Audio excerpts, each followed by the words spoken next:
নমস্কাৰ অন্য এটা নতুন ভিডিঅ'ত আপোনালোকক স্বাগতম জনাইছোঁ। তো এইটো ভিডিঅ'ত আপোনালোকৰ লগত ডিছকাছ কৰিম আপোনালোকে আপোনালোকৰ ৰেচন কাৰ্ডটো কেনেকৈ আপলোড কৰিব।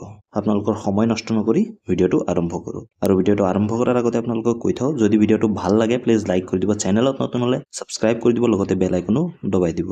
আৰু এনেকুৱা আপডেট বা আপোনাৰ কলেজ জীৱনৰ লগত জড়িত থকা যিবিলাক অনলাইন কাম আছে সেইবিলাকৰ আপডেট পাই থাকিবলৈ এই চেনেলটো আপোনালোকে ছাবস্ক্ৰাইব কৰিবলৈ নাপাহৰিব। তো প্ৰথম কথা আহে ৰেচন কাৰ্ড আপোনালোকে কেনেকৈ আপলোড কৰিব।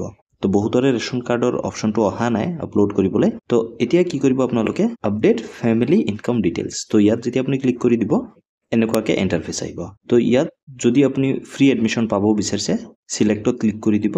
ক্লিক কৰি দিলে আপুনি ইয়েছ বা নো এটা অপশ্যন পাব। যদি আপুনি ফ্ৰী এডমিশ্যন পাব বিচাৰে ইয়েছত ক্লিক কৰি দিব। ক্লিক কৰি দিয়াৰ পিছত আপোনাক এনেকুৱা এখন ইণ্টাৰফেচ দেখুৱাব। তো আপুনি চিলেক্ট ফাইলত ক্লিক কৰি দি আপোনাৰ যি ৰেচন কাৰ্ড হয় সেইটো আপুনি আপলোড কৰি দিব। তো এনেকৈ আপোনাৰ ৰেচন কাৰ্ডৰ যি সমস্যা আছিলে সেইটো সলভ হৈ যাব।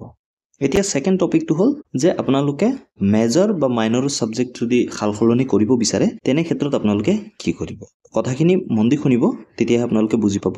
ইয়াত যে আপোনালোকে মেজৰ আৰু মাইনৰ ছাবজেক্ট চিলেক্ট কৰিছে এইটো টেম্পৰেৰী হয়। তো আপোনালোকৰ পাৰ্চেণ্টেজৰ ওপৰত বেছ কৰি কলেজে ডিচাইড কৰিব যে আপুনি সেই ছাবজেক্টত মেজৰ পাব নে নাপায়। যদি আপোনালোকে নাপায় তেনে ক্ষেত্ৰত আপোনালোকে ভয় খাব নালাগে। আপোনালোকে যেতিয়া এডমিশ্যনৰ টাইমত কলেজত যাব, যেতিয়া আপোনালোকে কলেজত ফিজিকেলি এডমিশ্যনৰ কাৰণে যাব, তাত আপোনালোকে যিসকলে গাইড কৰি থাকিব আপোনালোকক সিহঁতক বুজাই ক'ব যে এইটো ছাবজেক্টত মোৰ মেজৰ আছিলে। যদি আপোনালোকে মেজৰ পোৱা নাই, বেলেগ ছাবজেক্টত যদি ভেকেঞ্চি আছে তেনে ক্ষেত্ৰত আপোনালোকে তাত বা সেইটো ছাবজেক্টত আপোনালোকে মেজৰ ল'ব পাৰে।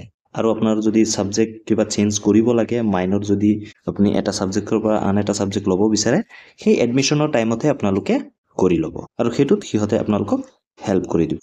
তো মেজৰ মাইনৰৰ সমস্যা লৈ আপোনালোকে ইমান টেনশ্যন কৰিব নালাগে। আৰু থাৰ্ড সমস্যা এটা হ'ল যে যদি আপোনালোকে কিবা ভুল ডকুমেণ্টছ আপলোড কৰিছে তেনে ক্ষেত্ৰত যেতিয়া কলেজে এই ফৰ্মখন চেক কৰিব, আপোনাৰ এপ্লিকেশ্যন ফৰ্মখন, যদি আপোনাৰ তাত কিবা যদি ভুল পাইছে সিহঁতে আপোনালোকক ৰি আপলোড কৰাৰ এটা অপশ্যন দিব। ইয়াত আপোনালোকে এটা অপশ্যন দেখা পাইছে ডকুমেণ্ট ৰি আপলোডিং। তো কেইদিনমান পিছত যেতিয়া সিহঁতে চেক কৰিব সিহঁতে আপোনাক ক'ব যে আপোনালোকে এই ডকুমেণ্টটো আকৌ ৰি আপলোড কৰক। তো ইয়াত যেতিয়া ক্লিক কৰিব, ক্লিক কৰি দিলে আপুনি চাব পাৰিব যোনটো ডকুমেণ্টছ সিহঁতে বিচাৰে সেইটো আকৌ ৰি আপলোড কৰিব পাৰিব। তো তাৰ কাৰণে মই ভিডিঅ' বনাই দিম আপোনালোকে কেনেকৈ কি প্ৰচেছত কৰিব লাগিব। তাৰ কাৰণে এই চেনেলটো ছাবস্ক্ৰাইব কৰি থ'ব, যেতিয়াই ভিডিঅ' দিওঁ আপোনালোকে পাই যাব।